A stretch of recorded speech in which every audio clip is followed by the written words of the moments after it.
안녕하세요. 반갑습니다. 보만입니다. 이번 성도 제의를 맞이해서 또 이렇게 귀한 자리 저에게 만들어 주셔서 먼저 진심으로 감사드립니다. 예전에 그런 생각을 한 적이 있었어요. 이제 20대 초반이었는데요.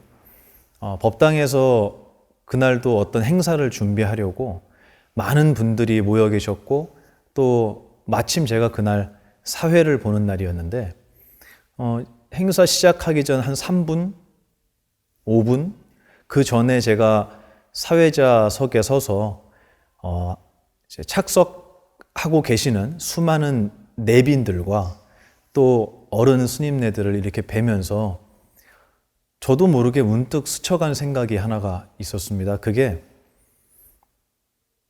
과연 보만이라는 이름은 다른 이들에게 몇 년이나 기억에 남게 될까라는 생각을 했었어요.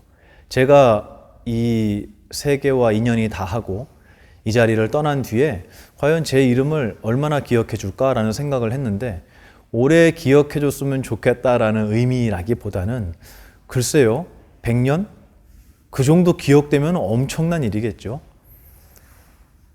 근데 우리의 스승님께서는 260년도 아닌 2600년을 당신의 이름으로 저희 수행자들이 수행하고 살아가고 포교할 수 있게 해주셨습니다.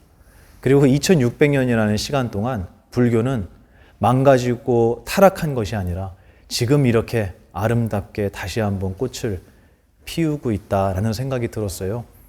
그래서 과연 그분의 정말 83밖에 되지 않았던 그런 짧은 시간 동안 과연 무슨 일을 해야 2600년 뒤에 그분의 이름으로 이 많은 사람들이 행복과 깨달음을 얻을 수 있을까? 그래서 너 보만이에게 내가 세나 80세까지 너의 건강을 보장해 주겠다라고 누군가가 저에게 약속하신다면 나는 이 남은 시간 동안 과연 이 세상의 어렵고 외로운 사람들을 위해서 또 구도를 하고 계시는 많은 수행자들을 위해서 과연 무슨 일을 남기고 떠날 수 있을까라는 그 생각이 그 사회자석에 서 있는 몇 분 사이에 제 머리를 스쳐갔습니다. 그리고 그 의문은 아직까지도 제 가슴속에 남아 있습니다. 그 누군가의 탄생의 가치를 감히 평가할 수 있다면 그것은 그분이 이 땅에 오셔서 무슨 일을 하고 떠나셨는가에 달려 있는 것 같습니다.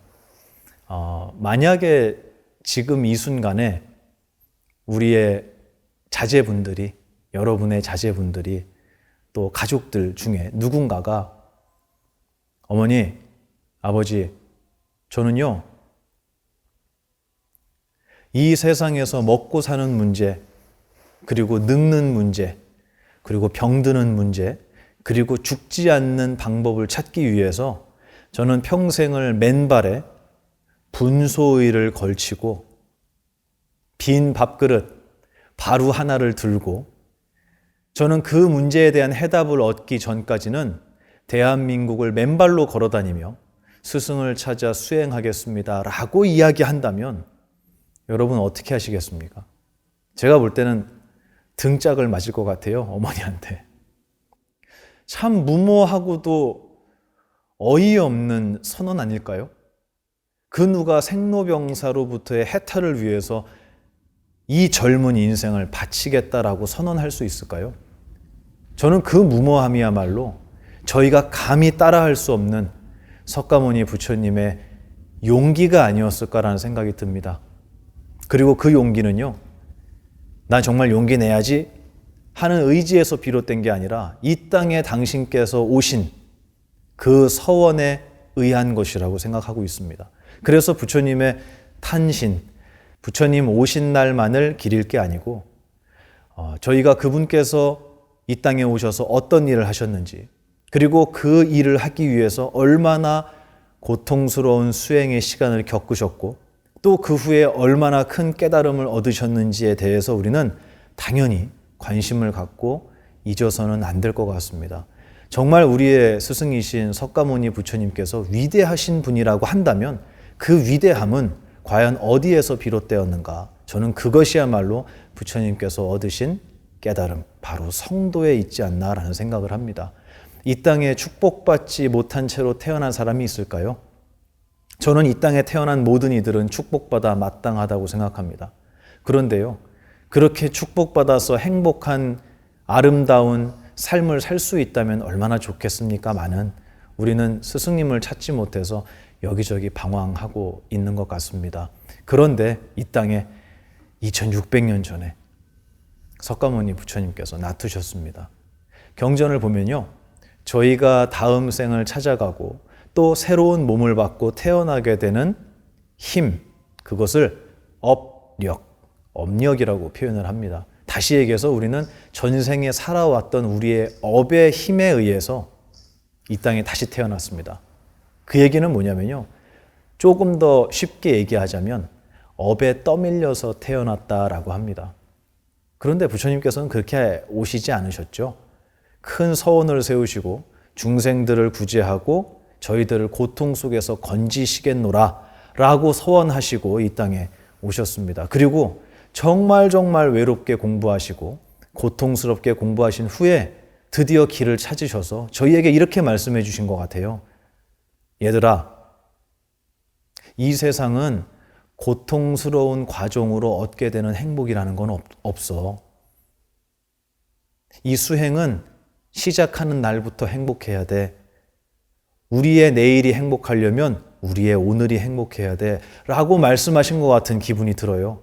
그래서 부처님은 이러지 마라 저러지 마라, 너는 틀렸다, 너는 못났다, 너는 죄인이다, 이런 말씀해 주신 게 아니라 우리에게 본래 갖추어진 이 위대한 정신의 모습을 먼저 발견해서 저에게 알려주신 것 같아요. 마치 보만아, 너 아버지는 정말 헤아릴 수 없는 재산을 가진 저 재벌이 내 아버지야 라고 알려주신 분 같아요. 저는 이미 부잣집의 자식이었지만 제가 그것을 깨닫고 있지 못하다면 저는 평생 가난한 자라고 생각하고 살지 않았겠습니까? 그 이야기를 해주신 분이 저는 부처님이 아닐까라는 생각이 듭니다. 그래서 많은 분들이 부처님 오신 날은 굉장히 익숙하고 또 잘 기억하고 계시는데요. 부처님께서 보리수 아래에서 온 우주의 진리를 깨달으신 성도 제일은 잘 모르시는 것 같습니다. 그런데 정말 석가모니 부처님을, 우리의 스승님을 스승님으로 만들어주신 바로 그날, 당신의 서원이 드디어 빛을 발하면서 이 땅에 연꽃으로 피어나는 그 순간은 바로 성도 제일이 아닐까라는 생각이 들었습니다. 저도 출가한 날이 저의 두 번째 생일이다 이렇게 생각을 하고 있는데요. 근데 가만히 돌아보면 출가한 날뿐만 아니라 제가 작게 깨달았던 그 깨달음의 순간들, 행복했던 순간들, 그것이야말로 제가 이 출가자로서의 이름과 옷을 입게 되는 매 순간이 새롭게 태어난 날이 아닌가라는 생각이 들어요. 그런 의미에서 본다면 부처님의 성도 제일은 저희에게 정말 엎드려 절 드려야 할 감사한 날이 아닐까라는 생각이 듭니다. 저는 저 개인적으로 부처님께 삼배를 드리면서 생각하는 게 있습니다. 저는 아직 부처님의 발끝도 따라갈 수 없는 정말 부족한 수행자고 출가자지만 그래도 그분의 이름을 제가 감히 제 입에 올릴 수 있고 당신께서 어떻게 생각하실지 몰라도 저는 석가모니 부처님의 제자입니다 라고 당당하게 이야기할 수 있는 거는요, 그분의 가르침은 절대로 선과 악, 그리고 우리 편과 남의 편, 이것을 가르지 않는 가르침이기 때문이라고 생각합니다. 이 불교야말로 이렇게 혼탁한 오늘날의 세상 속에 모두가 반목하고 미워하고 시기 질투하고 원망하는 이 혼탁한 세상 속에 정말 한 줄기 빛이 아닐까라는 생각이 듭니다. 그래서 부처님께서는 싸움이나 다툼이나 갈등을 중재하실 때 너는 옳고 너는 그르다라고 말씀하신 게 아니라 우리는 이미 본래 하나로 똑같다. 보이지 않는 마음으로서, 정신으로서, 그리고 불성으로서 우리는 모두가 하나다라는 당신의 그 위대한 깨달음을 저희에게 설파해 주시고 계신 것 같아요. 이렇게 힘든 세상 속에서 대한민국이 또 온 세상이 부처님의 가르침, 이 불법이 상식이 되는 세상이 왔으면 좋겠습니다. 그래서 모두가 윤회라는 것을 알고 인과응보라는 것을 알고 그리고 모든 것이 남음이 없이 사라지는 무상법을 알고 있을 때 과연 우리가 무엇에 대해서 그렇게 의미심장할 수 있을까요? 저는 진지하지 않게 살고 싶었습니다. 그래서 출가했고요. 그리고 이 법을 공부하면서 그래, 내가 원하던 게 바로 부처님께서 성도하시고 저희 애들에게 알려주시려고 했던 것이 바로 이 자유로움이 아닐까라는 생각이 들어요. 왜 우리나라 옛말에 그런 말이 있죠. 제주는 곰이 부리고 또 뭐 덕은 누가 본다고요.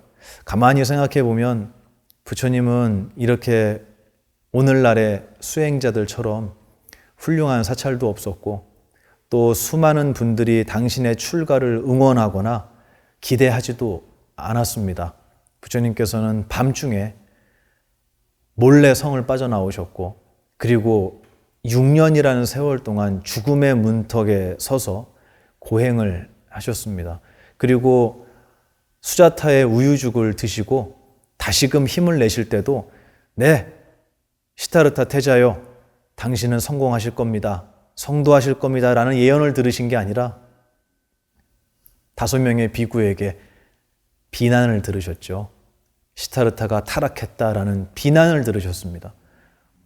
그 역경과 어려움을 이겨내시고 부처님께서는 온 인류에서 가장 위대한 스승의 깨달음을 얻으셨어요. 그 생각을 가만히 해보니까 참 보만이라는 놈은 참 교만하고 정말 나태하게 수행하는 게 아닌가라는 생각이 듭니다. 저보고 만약에 맨발로 가사 하나만 두르고 수많은 사람의 손가락질과 비난을 무릅쓰고 하루에 한 끼를 먹으면서 과연 이 수행의 길을 지속하라고 누군가가 저에게 지시한다면 제가 과연 그걸 따를 수 있을까라는 생각이 들어요.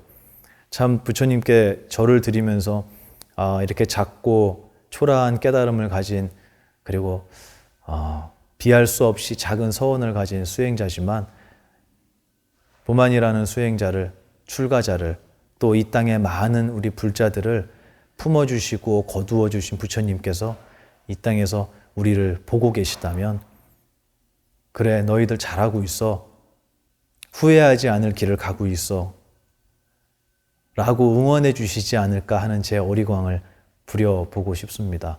오늘 성도 제의를 맞이해서 부처님께서 깨달음을 얻으신 이 위대한 날을 맞이해서 저는 이 세상에 정말 모든 분들이 알고 있는 가르침이 부처님의 이 불법을 벗어나지 않았으면 좋겠다. 그래서 모두가 화합하고 모두가 양보하고 그리고 나를 주장하지 않고 나의 생각을 고집하지 않는 정말 착한 분들이 가득 차는 세계로 저는 분명히 부처님의 가르침이 꼽힐 것이라고 항상 믿고 있습니다.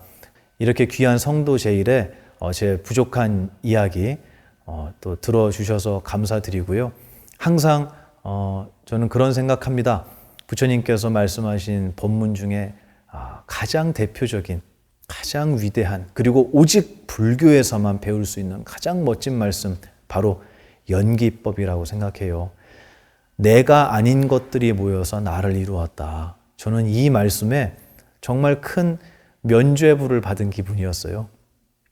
내가 그렇게 맨날 한심하게 생각하고 바보같이 생각하고 벌 주고 싶고 미워했던 보만이라는 제 자신이 원래 있었던 것이 아니라 연기법에 의해서 임시로 드러난 헛개비구나. 나라고 하는 것은 정말 진실한 것이 아니구나. 이 기분, 이 생각이라는 것은 정말 하찮은 것이구나 라는 걸 느꼈을 때 허망하고 기운이 빠진 게 아니고요.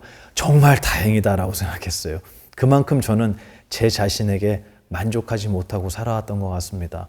이 영상을 보시는 수많은 분들도 스스로가 부족하고 모자라다고 느끼실 거예요. 그럴 때마다 자기한테 벌 주지 마시고요. 맞아. 이것은 연기법에 의해서 드러난 정말 별거 아닌 가짜의 거짓의 나다라고 생각하시고 부처님께서 말씀하신 영원히 변치 않는 모든 것으로부터 초월되어 있는 우리 본래의 불성을 찾아가는 이 길에 게으르지 말고 저 역시도 여러분과 함께 수행의 길을 걷도록 하겠습니다. 오늘 귀한 자리 마련해 주신 BTN 관계자분들께 감사드리고요.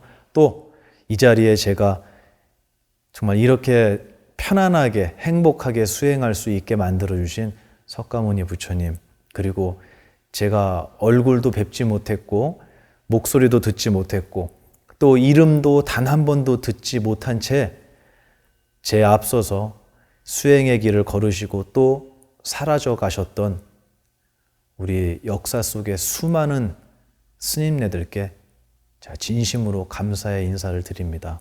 그리고 오늘날 이 자리까지 한국 불교를 이끌어 오셨던 우리 수많은 불자님들 진심으로 감사드리고요.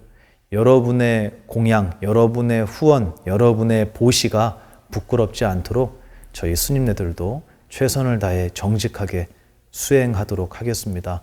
석가모니 부처님께서 이 땅에 오신 이유, 그리고 6년 고행 끝에 이 세상의 법칙을 온전히 깨달으셨던 날, 바로 성도 제일입니다.